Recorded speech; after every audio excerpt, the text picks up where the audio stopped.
Hola, ¿qué tal amigos y amigas? Bienvenidos todas y todos. Un poquito triste por todo lo que está pasando en cierta manera en mi departamento, el departamento de Sucre. Nosotros los docentes entramos en solidaridad con referente a esta situación que sucedió con un rector de la zona de La Mojana, sucreña. Este profe desapareció hace 6 días y lamentablemente apareció hoy su cuerpo, ¿cierto? Sin vida. Muy triste, esto en realidad me ha conmovido y me ha tocado mucho porque esta frase la pongo yo cada vez que sucede algo muy parecido. Los profes no hacen parte del conflicto, los profes no se tocan, los profes son sagrados. Así de fácil y así de sencillo, y creo que esto no debe volver a pasar porque como sociedad nos atrasa, nos devuelve a muchísimas épocas tristes y de violencia de este país. Y vamos con noticias positivas, un poco más positivas. Quiero hacer o resaltar este análisis que hace el compañero Celso Tete. Excelente análisis, un saludo para Celso. Celso dice lo siguiente: la inflación, según Duque, nos las entregan 10.8 y Petro ya la lleva en 7.1. Para mí es 12 algo porque hay que tomar el promedio del año. La pobreza multidimensional, que es lo que vamos a hablar hoy. El señor Duque nos las entrega en 12.9 y Petro la lleva en 12.1. Vamos a explicar muy bien ese cuento de la pobreza. Dólar, ¿y cómo se mide ese cuento? Porque mucha gente cae en unos errores o cometen unos errores haciendo una lectura equivocada de eso, y este video justamente es para enseñarle a ustedes cómo se hace y de qué manera usted puede también defenderse con referente a este cuento de la lectura adecuada que se le hace a este cuento de la pobreza. Pobreza monetaria, ojo. El señor Duque, el presupuesto de educación lo tenían 49 billones, Petro lo lleva hasta este momento en 70 billones. El crecimiento en agricultura, eso es abrumador. Duque 2.3%, Petro lo lleva 9.3%. Duque 11.5% en desempleo, Petro lo lleva en 10.2%. La inversión extranjera en el país con Duque estuvo en 9.626 mil millones de dólares. Con el señor Petro prácticamente lo lleva en 12.169 millones. Y así sucesivamente seguimos con turismo también. Petro la sigue rompiendo en la incautación del polvo blanco. También esto ha sido la locura, ¿cierto?, en el gobierno de Gustavo Petro. Y aquí en el videito anterior les explico claramente cómo se maneja este cuento y por qué el gobierno de Gustavo Petro da resultados eficientes. Duque en la compra de tierra solamente compró 17.000 hectáreas a pesar de que tuvo 4 años, y solamente en estos casi que 2 años del gobierno de Gustavo Petro 83.139 hectáreas. El bono pensional para los ancianos pasó de 80.000 al 300%, 225.000 pesos. Y cierra el señor Tete diciendo: cuando la derecha le diga que Colombia está peor con Petro, muéstrele estos datos. Ahí tenemos herramientas y gente importante que le apuesta a la verdad. Y vamos entonces con este cuento que se volvió, mejor dicho, tendencia en todos lados, que Petro bajó en 1 millón de personas la pobreza monetaria. Entonces comenzó una discusión sobre que con 400.000 pesos no sobrevive una persona. Hoy les voy a explicar todo esto para que se den cuenta que el análisis que hace el DANE está regulado por la OCDE y es un análisis real, veraz y bien fundamentado. Entonces la pobreza monetaria en Colombia sigue disminuyendo gracias a que hay garantías dentro del gobierno de Gustavo Petro. Quiero hacer primero este análisis centrado en que la línea de pobreza monetaria desde 2022 ha venido subiendo. Voy a ponerle un poco de zona acá, a ver si podemos. Por acá. Esto es 2022. La línea de pobreza estaba en 396.684 pesos. Actualmente, o para 2023, está en 435.375. Lógicamente subió la línea, lo que establece que si una persona gana menos de eso mensual, ojo, no me malinterpreten, ya les voy a explicar bien eso, porque yo sé que con eso no sobrevive una persona. Si gana eso, menos de eso mensual, entonces está en pobreza extrema. Entonces estas son las líneas de pobreza que nos muestra el DANE, distribución de ingresos y líneas de pobreza monetaria y pobreza monetaria extrema.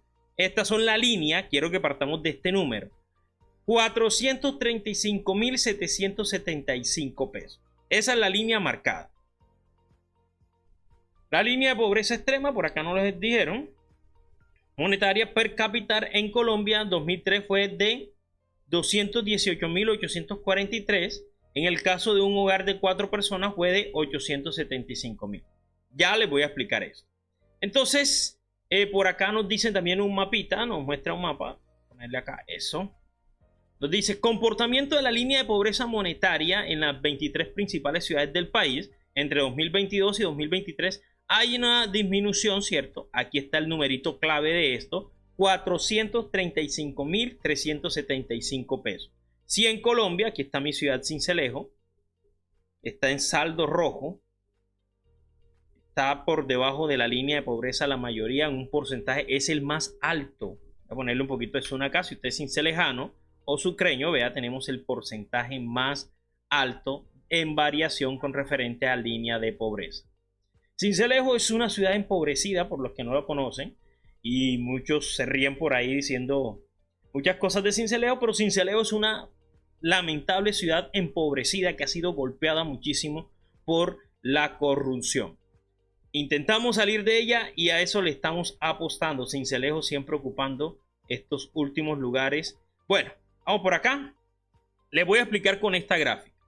Esta es una familia de 3 personas. Está Yolima, está la bebé y está Ana.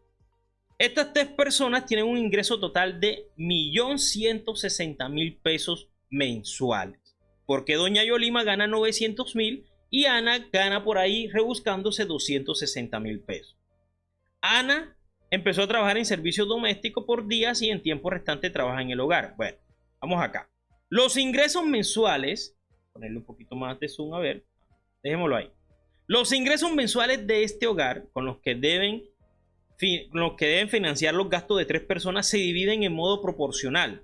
Es decir, a cada uno le corresponde 386.666 pesos. Es decir, cogimos el 1.160.000 y lo dividimos entre ellas 3. Por lo tanto, como está por debajo de 435.371 por persona, porque solamente da 386.666, esta familia de estas 3 personas está en pobreza extrema, porque está por debajo de este valor que es la línea de pobreza. Creo que con esto nos debe quedar claro, no es que una persona específicamente sobreviva con eso, no, una persona por familia.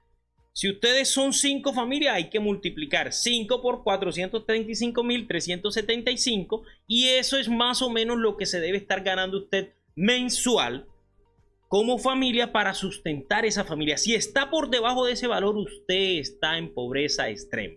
Así, pobreza monetaria extrema, así de sencillo. Entonces, habiéndoles explicado esto, que el DANE lo hace muy bien, les quiero mostrar la siguiente gráfica. El porcentaje de pobreza extrema a nivel nacional, me voy a concentrar en esta gráfica, en la verdecita más clara, ponerle un poco de zoom, ahí.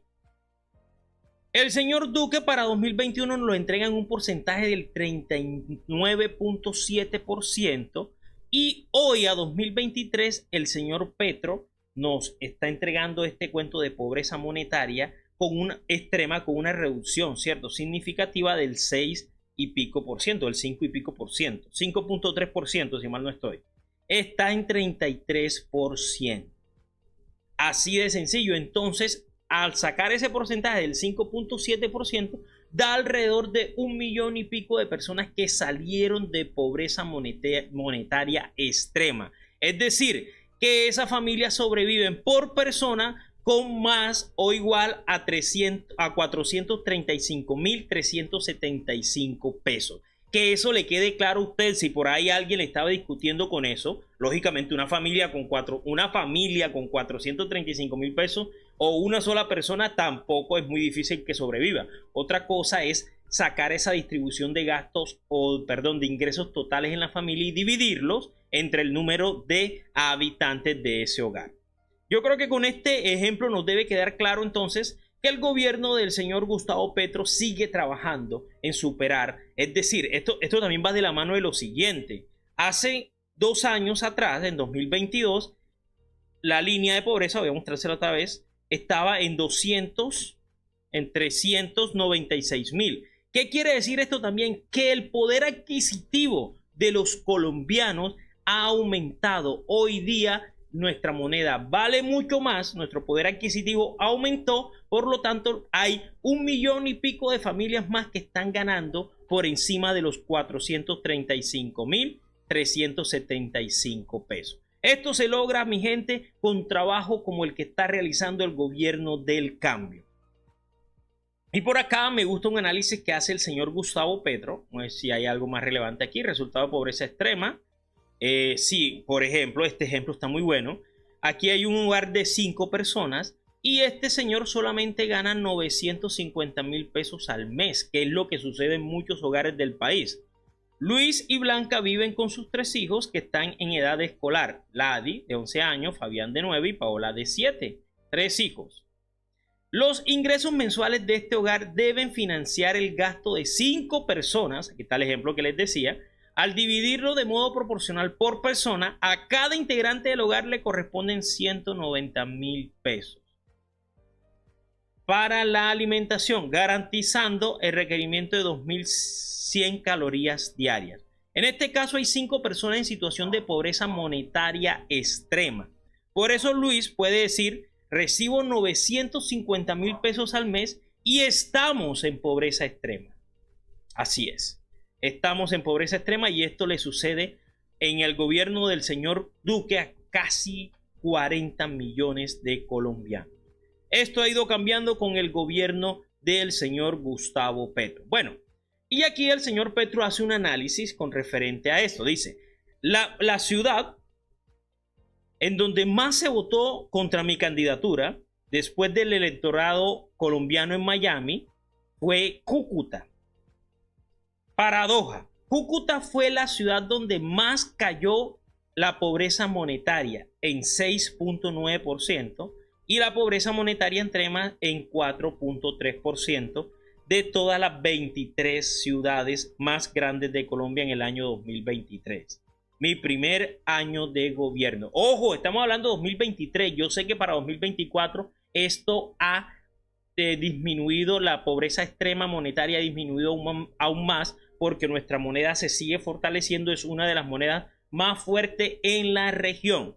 Se debe a mi política de abrir las fronteras con Venezuela. Esto es una clave fundamental. Fueron 4 años donde Cúcuta pasó necesidad y aún así siguieron votando por sus verdugos. Hay que reflexionar, mi gente de Cúcuta. Si conoce a gente de Cúcuta, etiquétele o envíele este video, el enlace, para que lo vean y reflexionen sobre lo que está sucediendo en su ciudad. Como lo dije en campaña en la misma Cúcuta, el sectarismo ideológico de Duque estaba matando la ciudad al provocar el bloqueo, la muerte del comercio cucuteño y la migración desesperada hacia la ciudad.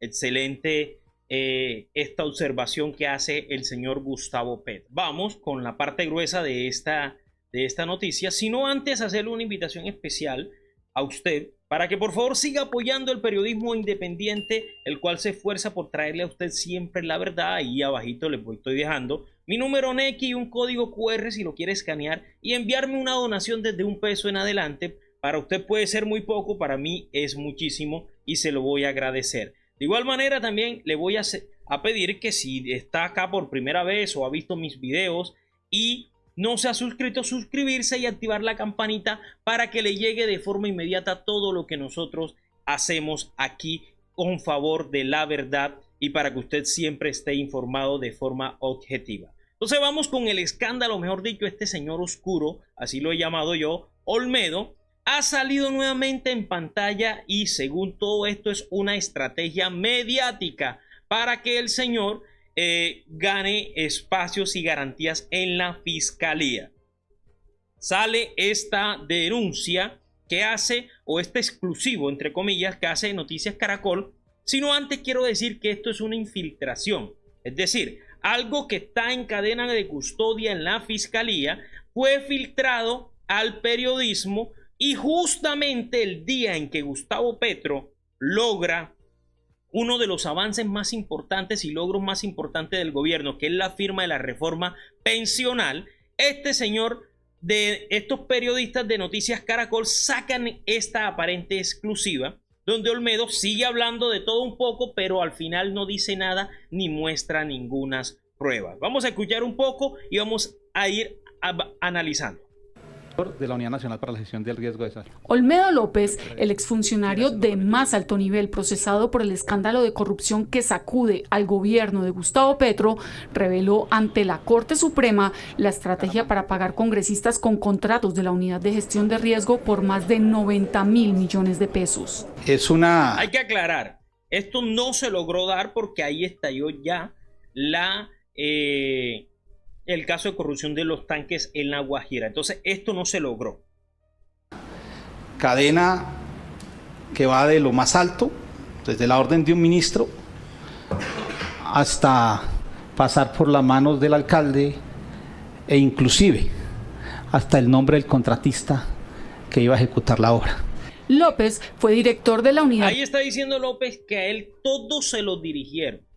Quién iba a recibir el dinero, cuál era el contratista, quién eran los alcaldes. O sea, él prácticamente era un títere ahí, un payaso de ellos, que simplemente era, sí señor, recibir, firmar y enviar. Ese cuento rebuscado no se lo cree nadie. Y acá en este video les voy a dejar una investigación que hicimos sobre quién era este señor Olmedo López, pues no tanto, sino el señor Schneider y cómo llegó ahí. ¿Cómo se nos filtró un señor de estos tan escandalosos? Pues justamente mano derecha que le siguió todos estos juegos al señor Olmedo, y el presidente se lo dijo clarito: Olmedo, la única persona por encima de usted era yo. Usted no tenía que brindarle pleitesía ni obedecer a más nadie que no fuera yo. Esto lo hizo conscientemente, lo hizo porque le dio la voluntad de hacerlo, así de sencillo. De gestión de riesgo durante un año, tiempo en el cual Llega de contratos dirigidos a cambio de lograr el propósito en la comisión. Que el ministro logre el propósito o saque adelante su proyecto de ley o el tema de interés se corresponda a su cartera. Pero es a congresistas, no a ciudadanos. Según López. Entonces, ¿qué sucede? Ahí está salpicando a un nuevo ministro, que es el ministro Bonilla, el cual de forma inmediata salió a responder y le dijo lo siguiente: afrontaré con respeto por la justicia cualquier examen sobre mis actos oficiales. Mi inocencia, más allá de cualquier sombra de duda, prevalecerá con pruebas y argumentos que aportará mi equipo jurídico, sin distraerme de mis verdaderas obligaciones. Así de sencillo, le canta la tabla a este señor y lo deja viendo un chispero, porque ahora él tiene que salir a demostrar que sí tiene todas las pruebas con referente a esto que está diciendo del señor Bonilla. Vamos a seguir escuchando otro momentico. Acá. Los votos en el Congreso pretendían ser pagados con esos contratos que surtieron todos los trámites previos, pero no se alcanzaron a firmar porque estalló el escándalo de corrupción. Es revisar cuántos congresistas faltan para lograr las mayorías en una comisión. Vean, esto tiene fecha de junio 25 de 2024, es decir, prácticamente un mes que sucedió eso. Tenían eso engavetado, guardadito, para cuando el gobierno de Petro tuviera un anuncio importante al país que darle, ellos sacar esto y querer opacar una cosa con otra. Y acordar con esos congresistas entregar unos contratos dirigidos para unos municipios específicos, con intermediarios en los municipios o contratistas, a cambio de que esos congresistas voten en esa comisión, en las mayorías que faltaban. Estas órdenes, según su versión, fueron impartidas en una reunión que denominó como cónclave y se llevó a... El famoso cónclave que le dijo a Vicky Dávila, y que al final de cuentas no ha dicho ni quiénes son esos ministros ni nada por el estilo. Hoy saca al ministro Bonilla, él simplemente dice Yo aquí estoy para aportar a la verdad. Aporte usted, que usted no ha aportado nada, sino simplemente puro chismes y comentarios. Preestablecido de ellos, donde tomaron la decisión de que votos en el Congreso de congresistas se conseguían a cambio de contratos y beneficios dirigidos. ¡Ojo! Un señor que tenía autonomía, como dice el presidente, si estaba ahí y él veía que estaba pasando las cosas mal y que eso no estaba bien, él simplemente era: señor presidente, necesito un espacio con usted que le voy a comentar una situación. Tienen acceso prácticamente ahí directo al presidente y exponerle todo lo que está sucediendo, y les aseguro que esto no hubiese pasado, pero él lo hizo consciente y simplemente está ahí hablando y queriendo salpicar al que escuchó, al que habló, al que guiñó el ojo, a todo el mundo, para él no responder. Y así le responde el señor Carrillo. Vamos a escuchar esto que le dice el nuevo director de la unidad de riesgo. Una vez más, creo que tenemos a la defensa del señor Olmedo López buscando generar titulares y buscando hacer ruido. Esas declaraciones, por supuesto, que generan titulares, que generan ampolla, pero pues el señor Olmedo López tiene que probar lo que dice, tiene que aportar pruebas, pero sobre todo, si realmente quiere cooperar con la justicia, tiene que empezar a devolver el dinero que se robó. Más allá de las discusiones sobre las personas que puedan estar o no involucradas, que deben investigarse, este señor debería empezar por devolver la plata. El mismo Olmedo López ha dicho que el señor presidente no sabía. Entonces, aquí, como siempre, hay contradicciones y hay una persona buscando un principio de oportunidad, haciendo unas acusaciones que yo no soy quien para decir si son o no ciertas, pero él sí tiene la obligación de probarlas. Una de las razones por las cuales solicitamos que se le reconozca a la unidad como víctima en los procesos que cursan en la Fiscalía es justamente para poder tener esa información. En el caso del Pastuso, en el caso de los carrotanques, se dice que el principio de oportunidad se cae porque son 17 empresas y no 3. Nosotros necesitamos que la Fiscalía nos entregue esa información para poder evitar que recursos públicos se sigan yendo a este entramado de corrupción. Así es, devuelva lo que se robó, deje de estar hablando tanta basura. Así de sencillo. Si usted quiere demostrar que usted en realidad está reflexionando, que está cambiando, que quiere hacer las cosas bien, hágalo y devuelva, empiece por devolver lo que se robó. Así de fácil. De ahí en adelante, que todo el que estuvo implicado y al lado de él, aquí no estamos defendiendo a nadie, por favor, traiga las pruebas y que pague junto a usted el crimen que cometieron, porque se les dio la oportunidad de recibir los recursos del pueblo, lo público, y se lo robaron, lo desviaron. Y mi gente, lo público, si algo le hemos aprendido al señor presidente Gustavo Petro, es que lo público es sagrado. Esto no se queda así. Imagínense que los señores de la Corte, no sé, se pellizcaron entre ellos, y la Sala de Instrucción de la Corte Suprema analiza filtraciones de Olmedo López, porque esto que les estoy mostrando fue una aparente filtración. Los magistrados están reunidos a la espera de tener una explicación de la filtración de esos videos de la diligencia que se realizó en el despacho del magistrado Héctor Aracón en junio de este año.